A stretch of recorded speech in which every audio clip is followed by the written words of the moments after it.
step is, that is your first step for any anterior carving, is to get a triangular proximal form. So on the mesial or distal aspect, draw a triangle, but a small modification is to have a straight line 1 mm or 2 mm inside the border of the block at the cervical third, and then meeting that at the midline. So it is a triangular form, but we are conserving wax at the cervical third, both on buccal aspect, that is the labial aspect, and also the lingual aspect. By doing so, we'll get the crest of curvature or labial contour, the maximum convexity of the labial contour at cervical third, and also wax for cingulum would be conserved on the lingual aspect. So instead of doing a right and right a triangle, we can have a small straight line here at the cervical third and then join it to at the midline. So now we have to remove excess wax outside this triangular form. So to do that, we can even draw on the distal aspect also, so that only that much of wax is removed. So this is on the labial, the excess of the wax is to be removed. So we'll remove the triangular wedge shaped wax here first. You can observe that I am not touching the cervical aspect.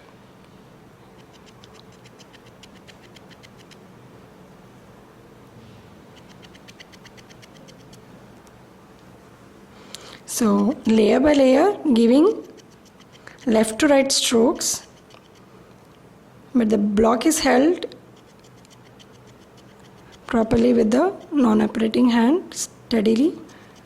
And another thing what we have to see, that the straight part of the carver is always used for most of our carving. I'll mention whenever we use the curved part of our working end.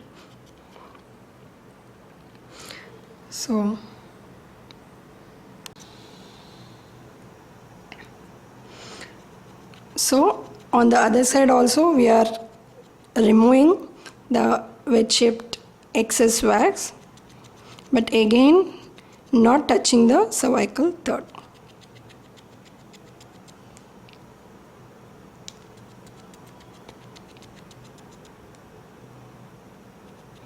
We should pay attention that the incisal ridge, that is the midline here, is not made into very paper thin or very small thin edge, because a newly erupted incisor would be having an incisal ridge.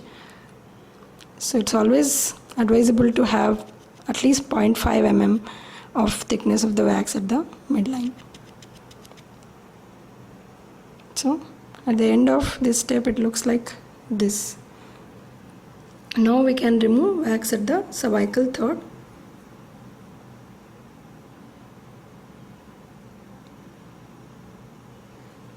A little more is there here.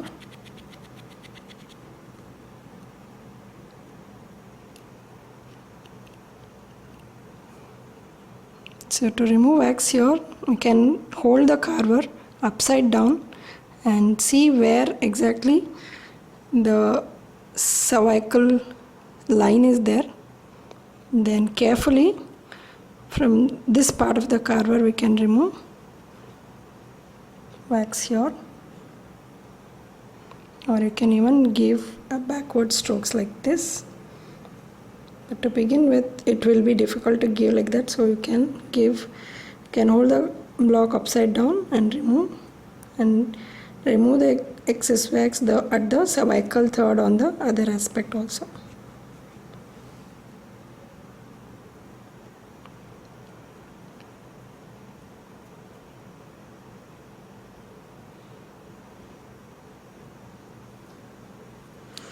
So we have got the proximal form, that is triangle, but conserving wax at the cervical third. So this is the end of first step. Now we can see, after getting the triangular proximal form, so the incisor is convex both cervicoincisally and mesiodistally.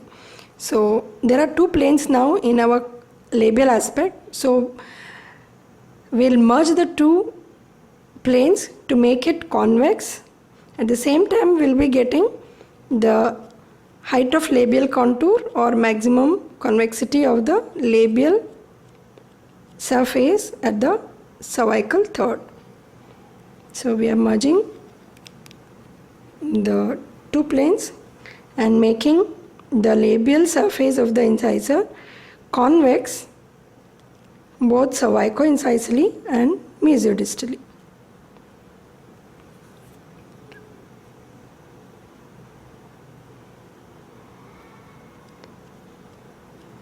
Giving strokes away from the operator from cervical line up to the incisal ridge.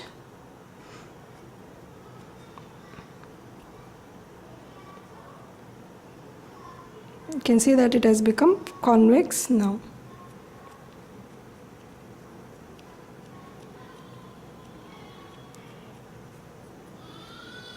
Okay. Now we have to get the concavity of the lingual fossa and a rounding of the cingulum. The lingual surface of the incisor is concavo-convex with concavity in the lingual fossa. For that, we have to hold the block upside down. This is the lingual aspect, and now we can use this part of the carver, like holding like this, and give back and forth strokes so that this curved part will automatically give the lingual fossa.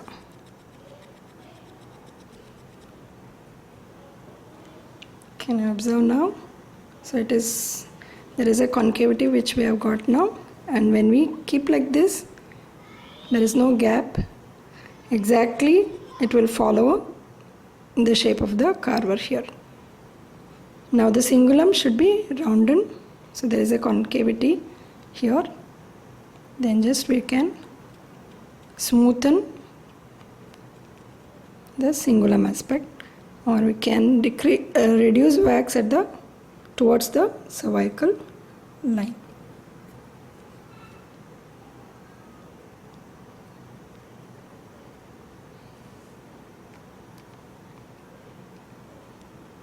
So when seen from proximally, we can see that convex labial surface we have got and concavo-convex lingual surface we have got,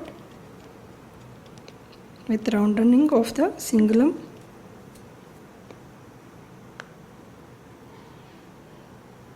This is the lingual surface. This is how it looks on seeing from the labial aspect.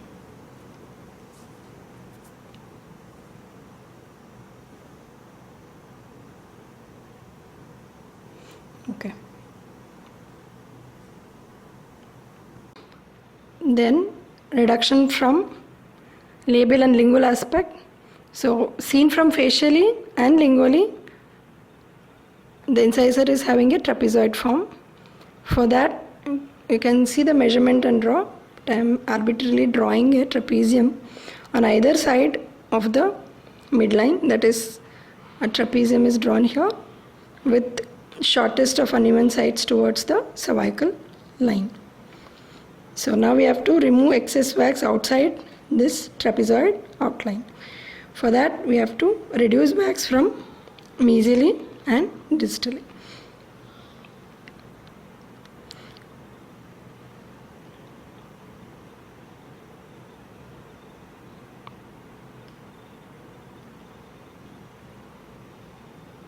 To begin with, you should remove the wax little carefully. Observe where is the cervical line. From here you can give strokes towards the incisal ridge.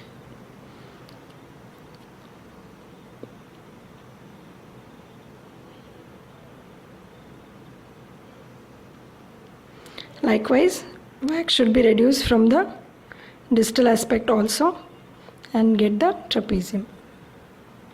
Stop.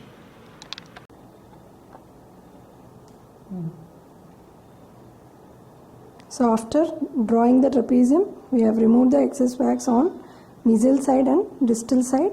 At the end of that step, it will look like this.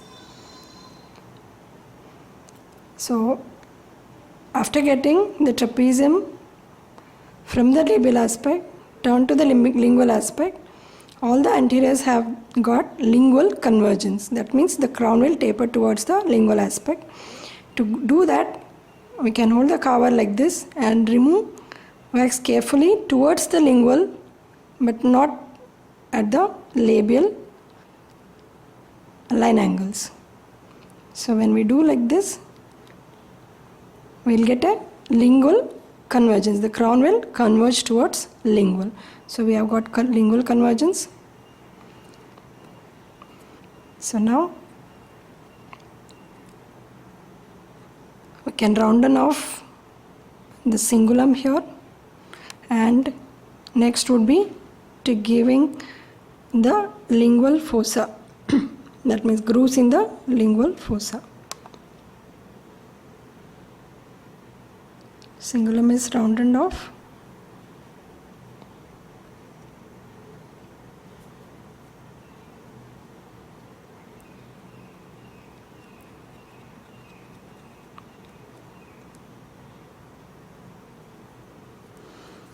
The other side of the carver, that is the spoon-shaped working end of the carver, can be used for making lingual grooves.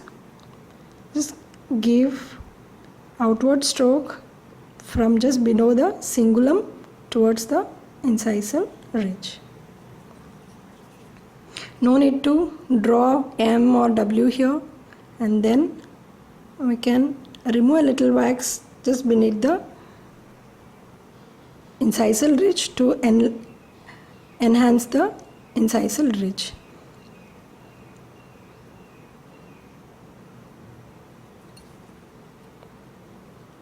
Just merge it.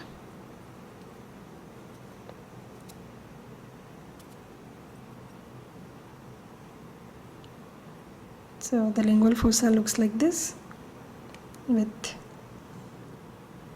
grooves carved. So now the last feature about the crown is to finish the crown. That means all the line angles will be rounded off, and because we are carving a right maxillary central incisor, the mesioincisal angle is kept sharp as it is, and distal is rounded off. The distal incisal line angle is rounded off either using the palm of the finger, soft part of the finger, or with polishing cloth. After crown carving, we have to carve the root.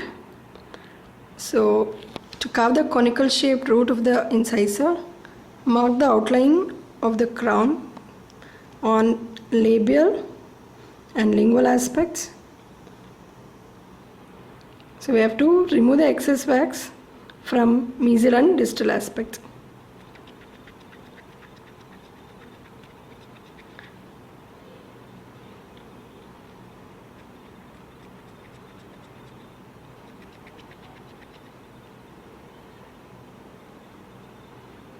Either we can get a conical shape first on facial, that is the labial aspect, or on proximal aspect, but it is preferable to do on labial aspect and lingual aspects, that is reduction from proximal aspects.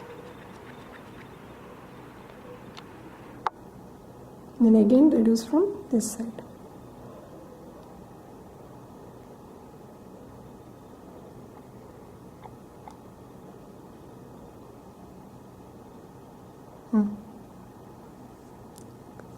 Capital. So the wax is removed from one aspect, that is distal aspect. So you can see the conical shape of the crown here. So we'll remove wax from the other aspect also. That is from the mesial side.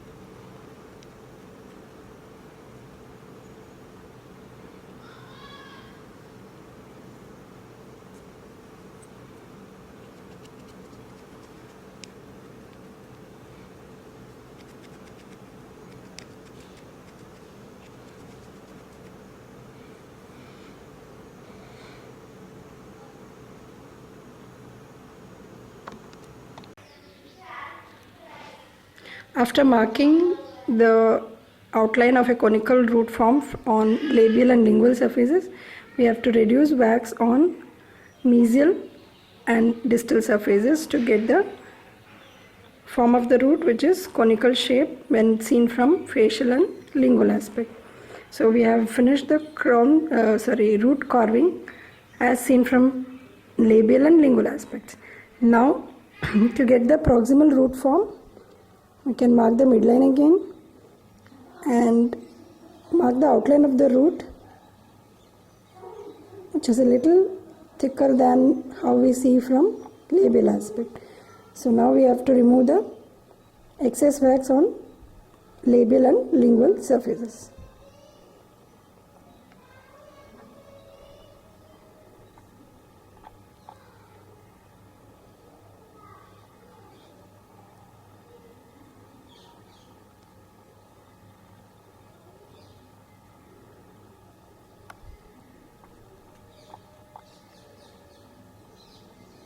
Layer by layer, excess wax is removed from labial and lingual aspects.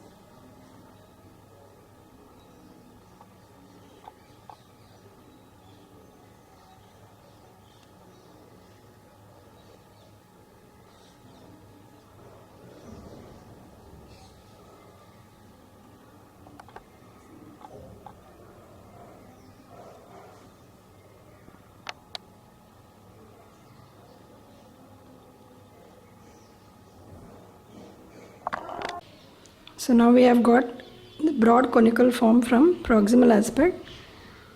The root is little broader at the cervical third. So after the root carving, finishing of the tooth should be done, where we have then after we mark the cervical line, wax has to be removed just below the cervical line from the root surface. By doing so, the crown looks as if it is capped on the root. And all the line angles should be rounded, and the root usually doesn't have any curvature at the apical third, so we can keep the root straight. So finishing has to be done. So as I told you, after marking the cervical line, we have to remove wax slightly from the root surface just below the cervical line. Okay. Then the rounding of all the line angles on the root. Then we have to give a slight lingual curvature, a lingual convergence to the root as well. How we had done a lingual convergence in the crown. It's almost complete now. So this is the buccal aspect with the rounded distal and incisal angle. The lingual aspect,